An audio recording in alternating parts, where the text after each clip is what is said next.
Schools are changing quicker than ever with online and remote learning. So why should the advancement of learning and technology advance so much so, but leave textbooks lagging behind and not letting those evolve as well? Simply put, my thesis is most student textbooks should be digital, not all, according to my three reasons of accessibility, which enhances the overall textbook experience. Secondly, the cost, and third, because it's not that difficult to find textbooks online. This leads me to my first point, accessibility. According to Investopedia, the article titled Print Textbooks versus E-Textbooks, written by McNeil in August 2019, states that e-textbooks allows you to carry one device with many books, compared to if you want to carry around multiple subjects. Say you want to go to school and you have math, physics, science in one day, that would require you to carry around 3 textbooks. That could be at least 15 pounds. This source does offer a rebuttal or an opposing point, saying that even though there's not a lot of physical weight with these e-textbooks, there is non-physical weight, meaning the storage it takes on your computer, which could possibly slow down your computer. Well, I quickly countered that with saying that most of these e-textbooks, if not all, can be websites, or they can be placed in a Google Drive or in any cloud variation. And a personal example I have is I put all my books in our Google Drive, our G Suite. That's what the calls it, and that's what all schools and Gmail call it, G Suite. You have over 100 gigabytes of data you can use. That's you, all of us. We have over 100 gigabytes of storage that we can use, and that's where I put all my textbooks. And it does not slow my computer down because it's not on my computer. It's in the cloud. In another source by the Hershey Report, article titled "A Textbook Dilemma," in January 2020 by Wallace, states the nature of online textbooks have enhanced learning due to hyperlinks, videos, and audios included in many of digital textbooks.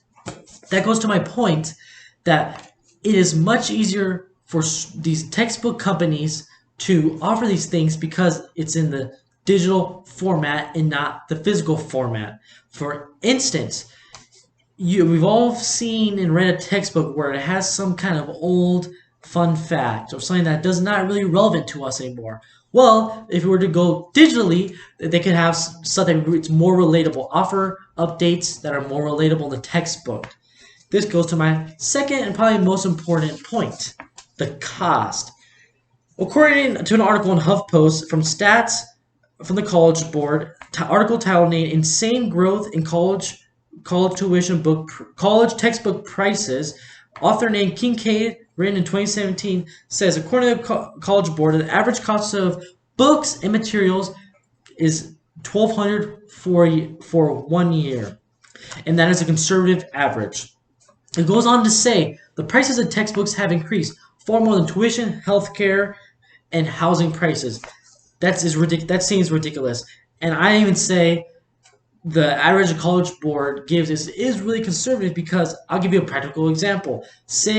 I'll give you an example of us honor college students. We have English, $200 book, math, $200, chemistry, $120, chemistry lab, don't forget that. That could easily be at least another $100. Your Nevada State Constitution requirement, $25. First year seminar book, probably $25. That's a total of $670 just on textbooks for one semester. So you're spending $1,340 just on textbooks 1 year and nothing else. You didn't buy any other materials. So I would say the average is conservative, but costs of textbooks are crazy expensive.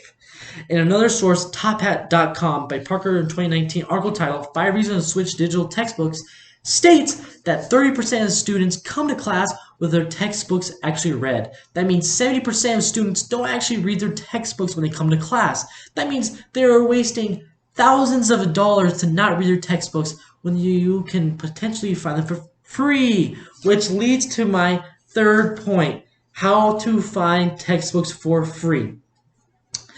The article by Goodreader, authored Riley 2019, article titled "Where to Find Free Textbooks," gives a list of places you can go to, such as Library Genesis, Textbook Nova, and Project Gutenberg. I also will give you an example right now. It will pop up right now. Okay, now you should be back.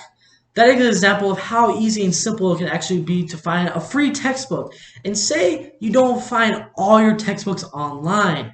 That is not an issue because even if you say you find two, one, two, three, so you find three, that could be up to almost $300 in savings, maybe more. So it is worth the time to look.